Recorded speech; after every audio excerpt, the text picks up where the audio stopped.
Jai Hind, dosto, my dear friends, it's my truly proud privilege and honor to have a very renowned and illustrious personality with us, a guest who needs no introduction at all. You all know him. Many of you have idolized him. Many of you have been inspired by him. Yes, the Iron Man of India, Major General Vikram Dev Dogra. Well, let me tell you, the general officer passed out from the academy as a sword of honor.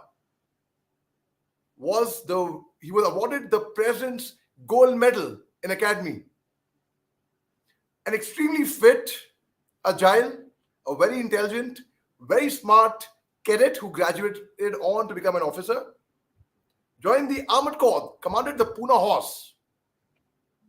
Done 8 courses in the army, topped 5 out of them. And the others, he almost topped. An outstanding officer who commanded a division which was part of a strike corps on the western frontiers of India, who has risked his life on several occasions, totally unmindful of his own personal safety, going beyond the call of duty. Sir, Jai Hind, thank you very much for spending time for us, sir. Jai Hind Ali, and it's a pleasure to be here with you. I look forward to speaking with you and your audience today. Thank you very much, sir. Sir, we all know about your journey as the Iron Man. It was much highlighted and much spoken about. Everyone knows of it, sir. You are really famed at that, and it wasn't easy, of course. But what people may not know is about your childhood, sir. Let us go and talk a bit about your childhood, sir. Were you always that fit as a child in school? Of course, you were a Fauji brat. Your father was in the Ordnance Corps, sir. But you could have even joined the Para SF. We'll come to that as well. But tell me about your childhood, sir. That's something which I'm really intrigued to know. So, like any other army child, I grew up in a military environment.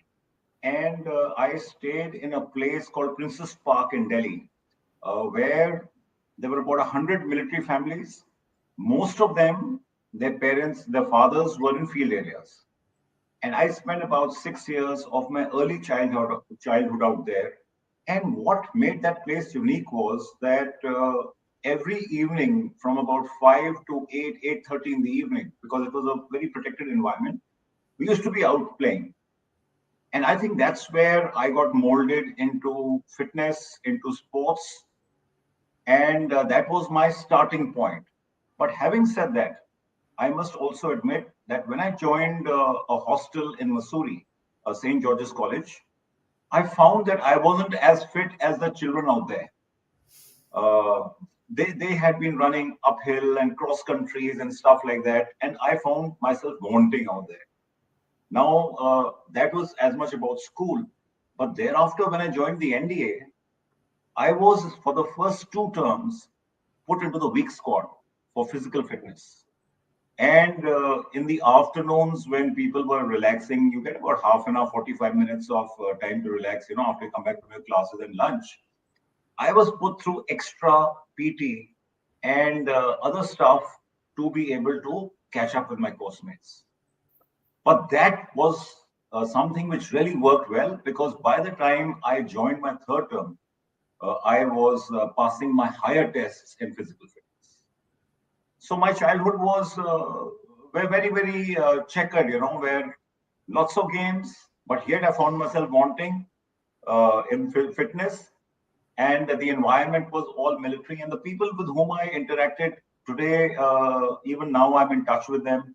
And most of them joined the army, and that was probably one of the reasons why I also wanted to, get into the army and become an officer. So, but tell me, you coming from a boarding school, St. George's, Missouri, and then joining the NDA. Of course, I have seen people from boarding schools. They have an advantage, particularly from the military schools, science schools, Rim Collins. I came from a boarding school myself, sir. I was in Lawrence School, Lovedale. In fact, one of your illustrious seniors from St. George's, Sir Kanwaljit Singh, he's an actor. We know him very well. So he also came from St. George's, and he said from Saharanpur he belongs to. He said he won't join the army. He was mentioning about you also, in fact. And so tell me, children from boarding schools, and especially from army background, is it a myth or is it a fact that they have a head start in academy actually? Well, I would not say that the children from boarding schools have a head start. Surely, children who come from military and Sainik schools do have a head start because they are familiar with the environment and they have been in the same regimen for a long time. When I joined from a boarding school, uh, I found the environment out there was not what I expected. The kind of children you interact with, because suddenly, from a very protected and maybe I can call it a elitist kind of a environment, I was thrown into an open play field where there were children from all kinds of backgrounds, some very, very tough, some very rustic, some very, used to the kind of training and the regimen which happens in NDA, which was new to me. And I was trying to cope with that environment, with the military training and the physical training and the academics. So I will not say that you are at an advantage, but surely you may not be at a disadvantage either. But these guys who come from Sainik and military schools are at an advantage when they start. But I think that gets neutralized in about two terms. 2 terms into the NDA, everybody's at par because all the making and breaking has been done, and you have caught up with it. So absolutely, and when you were talking about the extra physical training, extra drills, I could sort of connect to that, sir, because I have gone through the same thing exactly. So tell me that from the time you tell that you were in the weak squad in NDA to becoming the Iron Man of India, and the journey has been long. It has not been easy at all. So tell us a bit about more about your academy days. Sir. We would like to know more about the weak cadet who was put in the weak squad. So maybe, because I was put in the weak squad, it stuck somewhere in my mind that I need to work more on my physical training.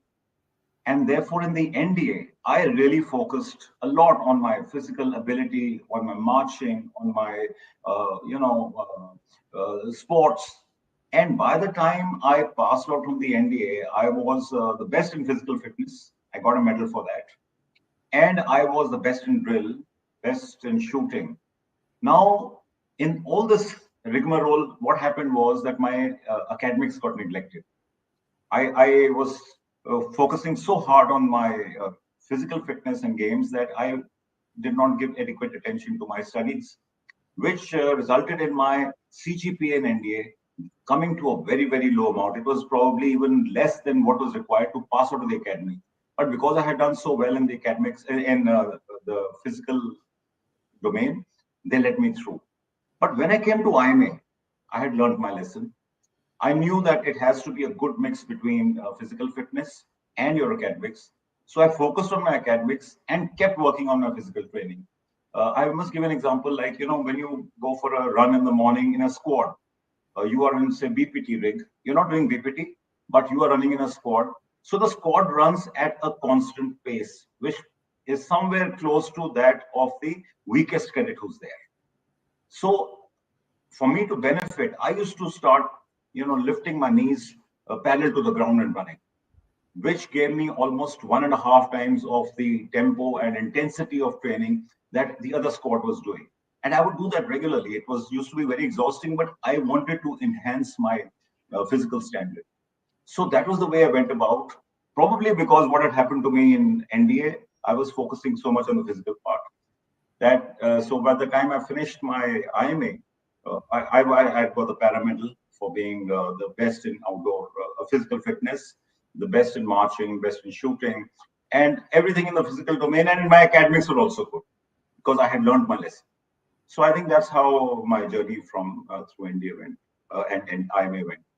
That's so inspiring, sir. That's so inspiring, and I'm sure I'm getting inspired. All of viewers who are listening to this, I mean, they would know when a wake up call comes. So you've been a para medalist, which means extremely fit. I don't know anyone in my time or they could be, I don't know, but at least I don't know anyone who's been a para medalist, which means the peak of fitness. So being a para medalist, don't you ever think of joining the para SF? When I was in the IMA, I was an infantry optic, Okay. and till my third term. When I met somebody who brainwashed me and told me that the arm of the future is the armored corps, it's a mobile arm, it's a weapon platform, it's dynamic, it's glamorous, all the PR which is done when somebody is selling their arm to you. And I was impressed and I was taken in. And so I changed my choice from infantry to armored corps in my third term. And then when it came to the choice of arms, since I was the sword of honor and the gold medal, I could opt for any unit. And that's how I came on to the Pune horse, which had two Paramveer Chakras, Arun Khetrapal. Our Khetrapal parade ground in NDA was where we had trained. So there's a lot of, you can say, admiration for Second Lieutenant Arun Khetrapal. And that's what was the decision-making point that I opted for the Pune horse and I joined the army. I never gave a thought to the para commandos at all because in my time, firstly, you couldn't opt for the para commandos. You joined an infantry battalion, and then from there, you opted for the paras and you were on probation. And if you were good enough, you were absorbed, otherwise you were sent back. So there was no direct commissioning into paras or para commandos in those days. Of course, I know it started sometime about 10 years ago or 15 years ago, but that time it wasn't. And so I never gave it a thought to join that. It was the armored corps. So in 81, there was no direct commissioning in para SF. Yeah. Nor in the paras also, not even the paras. All right. So I can very well imagine, though I didn't meet you in uniform. Unfortunately, I didn't have the honor of serving under you. But of course, a few days back when I met you, so you're wearing a mask and rippling muscles. Sir, I could not believe that this is General Dogra. You look like a captain or someone, probably, I thought, because with a mask, I thought it's probably someone even younger to me, in fact. You were that fit. And when I got to know when you remove your mask, oh, it's General Dogra. And sir, I can imagine you in the black dungarees, which you, of course, in the armored corps and in the para SF. You wore the black beret. I could imagine you in the maroon beret as well. You would have looked equally handsome in both the maroon beret and the black beret, sir. So let's talk about the time when your command, sir. That's, a lot of people say, the command of one's regiment or one's battalion of one's, it is the life's ambition. I've heard a lot of generals say that, no, my ambition was just to become a CO. So let's talk about your command. So it was my ambition too, to command the regiment I got commissioned into, the Pune horse. But what happened with me was when I got approved, in my time, you had to first get approved to Lieutenant Colonel. There was a board from Major to Lieutenant Colonel. And then there was a board from Lieutenant Colonel to Full Colonel. So I was a Lieutenant Colonel. I was G1 Ops of 4 Infantry Division. And when I got approved to Colonel, there was no vacancy for CO in Pune horse. And I was told by the MS branch that we'll have to send you to some other regiment, which I was not okay with. And the only way I could then take command of my regiment was, I kept thinking how to do it was, I took study leave. So being approved for Colonel, I took 2 years of study leave to wait for my regiment. And in those 2 years, of course, my coursemate all picked up their ranks. They were all colonels. I was a lieutenant colonel on study leave for 2 years. And then 2 years after my course-mates, that was 2003, I managed to get command of my regiment. And as you said, and as I also believed, getting command of your regiment is something which is really, really unique. It's something that you have been waiting for from the time you joined. You aspired to become there. You saw your COs, you idolized them, and you wanted to be like them and better than them. So my turn came in 2003. We were in Ambala that time. My regiment was part of 14 Independent Armored Brigade. And I took over my regiment in the month of May 2003 and commanded for over 2 years. And that was a unique experience. For the first time, I felt that I was contributing in a meaningful manner and putting my thoughts into action. Till then, you were contributing by putting somebody else's thoughts into action. So that independence of seeking what to be done, how to do it, how to execute your dreams, which you have been thinking of from the time you joined as a second lieutenant. I had put in already about 22 years of service by the time I took over my command. So all those years, I could then implement and see the results before I exit. So Biz must have served during your times, not when you were CEO, of course. Major Vikram Singh Kanwarpal. Unfortunately, we lost him last year. He was an actor. sir. Yeah.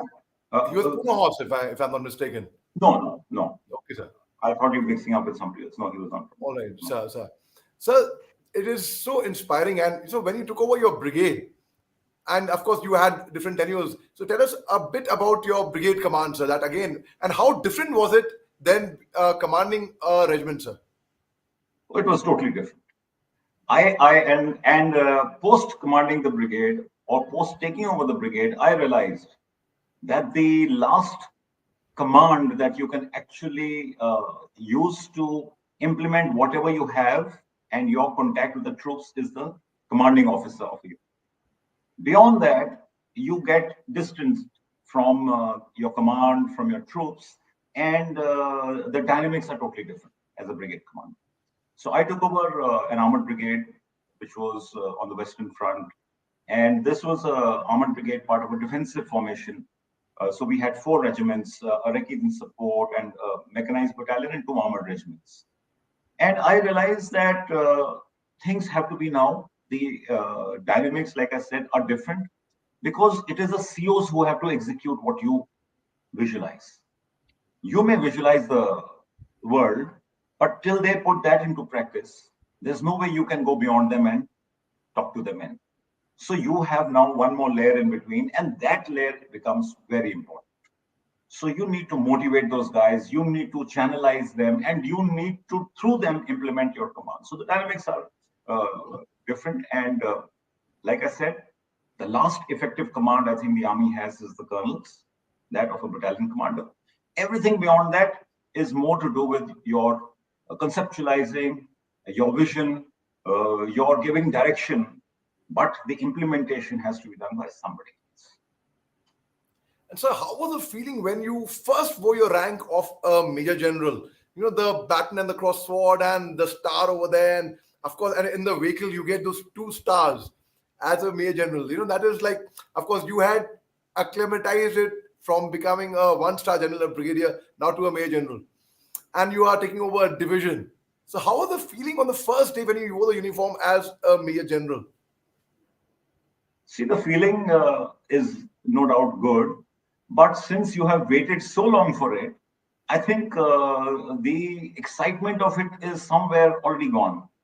Because by the when your board is held, then the results come out, and now you're approved, and the gestation period between your getting approved to your picking up your rank would be 6 to 8 months. And you have already spent all that enthusiasm, in those 8 months celebrating your becoming a 2-star. So by the time you actually become one, the excitement is not as much as it would happen probably the day your board results come. But nevertheless, having said that, it's a very, very challenging task, because for the first time, you have every kind of arm and service under one command, which you are responsible for. And you have the leeway to employ them and utilize them in whichever manner you feel fit, as you are the guy responsible, and it's your vision that they're going to do. So the challenges are many. The dynamics change even more from a brigade commander to a div commander. And you have to look at the much bigger picture now, rather than, narrowing it down to your brigade or your unit. So there are different dynamics here, but it's very exciting. I was very, very satisfied with taking over command, and my entire command. I had a great time. And my only regret is it's very short. Uh, Div commanders, like corps commanders, just get about 1 year, plus minus a few months, depending upon the situation, which I feel is not adequate. Because by the time you get into the groove and you are now, moving with momentum, you're already towards the downhill of your tenure. I totally understand, sir. In fact, there's a 3-corps tie that I'm wearing, sir. I was ADC to GOC 3-corps to 2 Okay. different GOCs, sir. And so I know what you mean, sir. It's a very, very short command, and I really wish one really wishes one had it long. So you were the DG resettlement. So the time when I was finishing my short service commission, General Sushant Chaudhary was the DGR. And there was a lot of courses at the various IMs, MDI Gurgaon. There were security agencies officers were getting. petrol pumps the officers were getting. So I always say that army does not only look after you while you are in service, it also plans for your resettlement. It looks after you there. So a lot of changes you brought about, a lot of good you did, sir, for a lot of ex-servicemen. So tell us, sir, why is it that many IMs, they were actually protesting that no, we do not want officers now, and such kind of cases did come about, maybe of some disciplinary issue of during our time there was a disciplinary case of one officer, but it got settled down. So there must have been a lot of challenges at your time as the DGR, sir.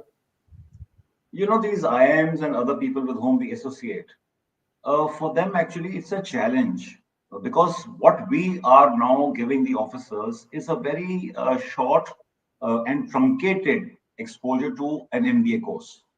A normal MBA is 2 years, an executive MBA is 1 year, but what our officers do is about 6 months. So they have to formalize and craft this according to our requirements.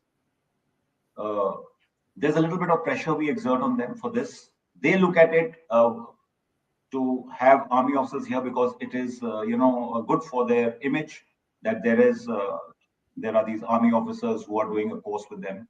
But if during this entire interaction and these many courses which go through them, there is friction, like you're saying, there was some disciplinary case. There's also a little bit of resentment amongst the army officers who do these courses that they don't get placements akin to what the other MBA courses, which are the flagship courses of these institutions, get. So these institutions also focus more on the flagship courses, that is a 2 year MBA, and they don't focus so much on the 6 months. So these are the little bit of issues which happen. But having said that, during my tenure, I had to do just a little bit of arm twisting of these institutions to benefit our students, because a number of our students, like you said, disciplinary cases. I would not call it disciplinary cases in my time, but there were people who used to use these courses more to like have a vacation. 6 month course, you're already on army rolls, you're going there, so attendances are low, the interest levels are taken deteriorate. So that is then bounced back by the academy onto the quality of instruction that they give to these courses. So that was something that I had to really work on to make sure that our officers are more conscientious and the academy responds better. So this was the kind of challenges, but nothing great. There were no big issues, and I think on a larger scale, all officers benefited a lot from doing these courses, and they're very popular even today. These 6 month courses. In addition to that, of course, there are a number of other courses that are done. Some of them are popular, some may not be so popular, but then, there's no single shoe which fits all. So that was the kind of thing. I think we've had a little power issue here. No, sir, that's perfectly fine. What happened is because the officers who got placed very nicely during your time, out of your sheer joy and excitement, उन्होंने आपकी power वहां से काट दी है. So that's perfectly fine, sir.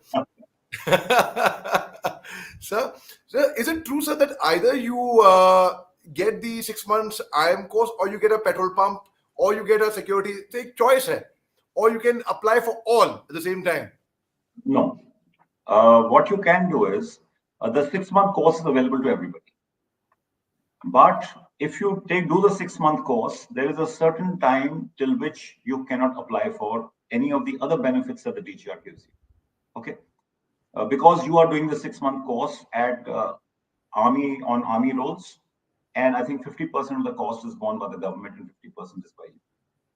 But those who don't do this 6 month course can apply for one of the others in the order of preference, and you can always give a second choice as an alternative. So if you apply for a security agency, then you can give an alternate choice of something else. Should this not come through, then you can look for that. So that's how it goes. It's basically, the aim is to give maximum number of people a chance to resettle within the resources which are available. So you recently were also a part of a faculty. You were grooming the Mrs. India candidates, the contestants. So would like to hear a bit about that. It's very glamorous. But I have a small doubt. I have a genuine question, sir. Do you honestly believe that the Mrs. India contestants could concentrate having a personality like you to groom them, sir? Do you think they could concentrate on the job or they were distracted? The response that I got was very good, and I think they focused adequately on what I was saying rather than anything else. So I think I have a it was doubt of that. I have a doubt of that, sir. it was That is very one point interesting. I would say. It was very different kind of an experience. It was a different uh, ball game to interact with people who are looking at the world totally differently from what we look at, or what which I looked at till the time I got there to start doing this. I think Sir. it's a very interesting, and I saw recently that you have also you have some place to go to also become part of the jury. And I'll ask you the same question once you interact with them and finish. So inspired by you actually, sir. Now I have the answer. So I've prepared myself. Okay. Now how to make the contestants work on their concentrate on the job only, sir. So let's talk about the time when as a div commander, as a major general, now you were due for your rank as a lieutenant general, and that's the time in fact, you have been a brilliant TEDx speaker. Your talks are very, very popular, sir. So I was hearing all your videos and I was doing my research and reading up about you. And you did not go through a very happy moment, of course, anybody rightly so. But you took it too personally, obviously. But always for a person who has been a topper right from the academy days, who has topped 5 out of 8 courses, sort of honor, gold medalist, para medalist in academy, whatnot. So it wasn't really, you were almost falling into depression apparently, sir, when you were not approved for your next rank. So you tried cycling, you went to Tawang side, you cycled, or it didn't work, you tried running, didn't work, until you fell upon the entry for the Ironman. And that worked. But sir, now a lot of people talk about depression. They say that, oh, ऐसा क्या गम है भाई? Deepika Padukone is a big film star. Why did she get enter into depression? उसको क्या कमी है? So the sadness is different and depression is different. So what was yours? Was it sadness, or was it depression, or was it that you were too upset about it, sir? And the moment I said upset, see, you it brightened up. So now Absolutely. things change. There's Yeah. light. There is light at the end of the tunnel. There it is, sir. So, in my case, before I come to whether it was sadness or depression, I think my failing was that I was not prepared to fail. And therefore, I give advice to anybody who asks me that the most important thing you need to do whenever you are endeavoring for something in life or you're chasing a goal is that you must be prepared to fail. Because one of the outcomes is that you'll fail. Now, in my case, I was so confident that I'm going to get approved that I never thought of what would happen if I didn't. And that was my failing. Because I had been doing well in the academy, in my courses, in my reports, I never thought even once in my mind that I won't get approved. But when it didn't happen, it came as a big shock. And that shock was amplified because of my not being prepared. Therefore, it took me a lot of introspection, brooding, wondering what happened, trying to figure out the reason, which I did get to know. And that thing, that feeling of what will people say about you now, of your self esteem, because, though you know the reason that it may have been A, B, and C reason, whether it was politics or whatever, but you start feeling unsure of your own self. You feel you were at fault, that you lacked something. And this creates a lot of low self-esteem. And low self-esteem results into the environment of where you don't want to meet people because you're ashamed. You are worried as to what they may be saying about you, that this guy was thinking he's very good, to now he's see what's happened. And all those thoughts cross your mind, whilst nobody ever told me anything. But in my mind, uh, all those ghosts were there. So everything to do with feeling bad or depressed was internal. It was not external. It was the event which happened for which I was not prepared. And then everything was in my mind. So I had to heal myself internally.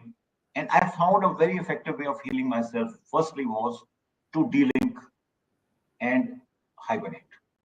So you get into yourself, you be with yourself, and you heal yourself. And then you see now how to overcome your loss.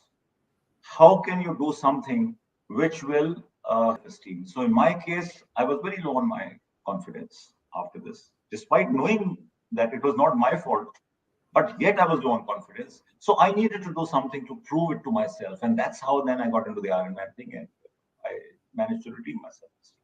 So these are the dynamics that happen, and I think it's a very, very different way different people will react.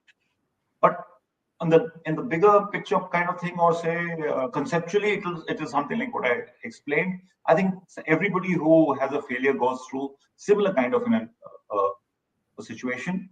How they get out of it or how they respond would vary. So, do you think had you picked up your next rank as a lieutenant general, you would have still gone in for the Ironman contest? It's $1 million question, and a lot of people tell me it's a good thing you didn't get approved because otherwise you would have never gone done the Ironman.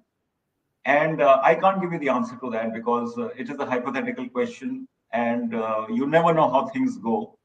So I can't answer it. But yes, not getting approved, I went into it and I have no regrets after that. It helped me get over whatever ghosts I had in my mind and redeem my self confidence and bounce back.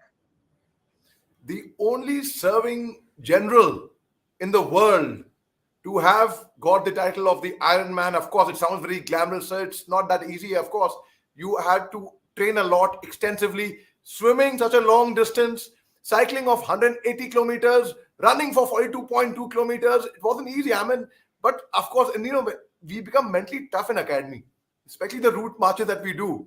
Like in OTS of walking 40 kilometers, running at a stretch. It made us mentally tough. So, how much of it is mental and how much of the resilience is physical, sir, for winning the Ironman? I think everything in every event starts with the mind. So does it in the Ironman. First thing is that you have to be mentally strong because endurance events are all about mind over matter. Your body will respond the way your mind responds. You may be very fit, but you don't. If you lack the willpower, it's not going to happen. You may not be that fit, but if you have the willpower, you will push your body to make it happen. So it's always mind over matter. So, and I believe that, and I've experienced it. But to make your mind strong, you also need to train physically. So it has to be mental, backed up by your physical ability, because otherwise, you'll be cashing checks that you're writing checks that your body can't cash. So I say I'm going to do the Ironman, and I'm not trained enough. There'll be a time when I'll just drop. My mind wants to push on, but my body is not going to respond. Therefore, So, mind first. Sorry.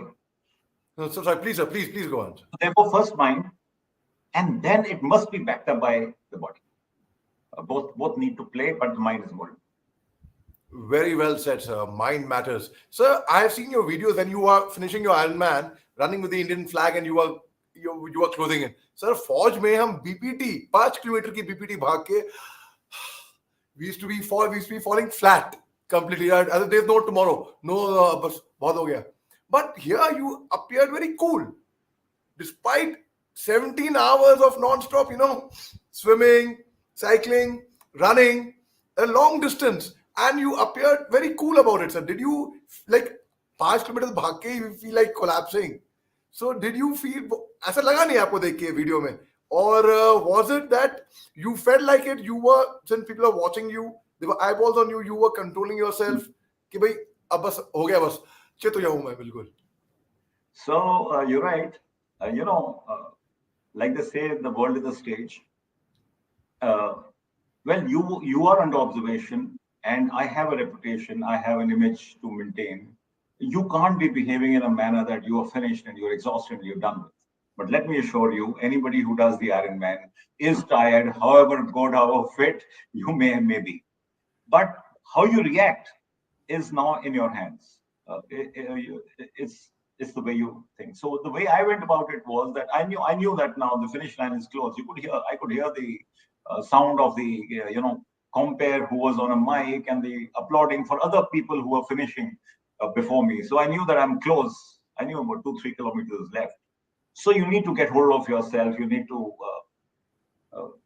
put yourself back, get your composure, and then move ahead and make your finish. You can't be going there looking as if you've just been sorted out by the whole world and you landed up there and you collapse on the finish line. Is like what you're talking about when people do BPT.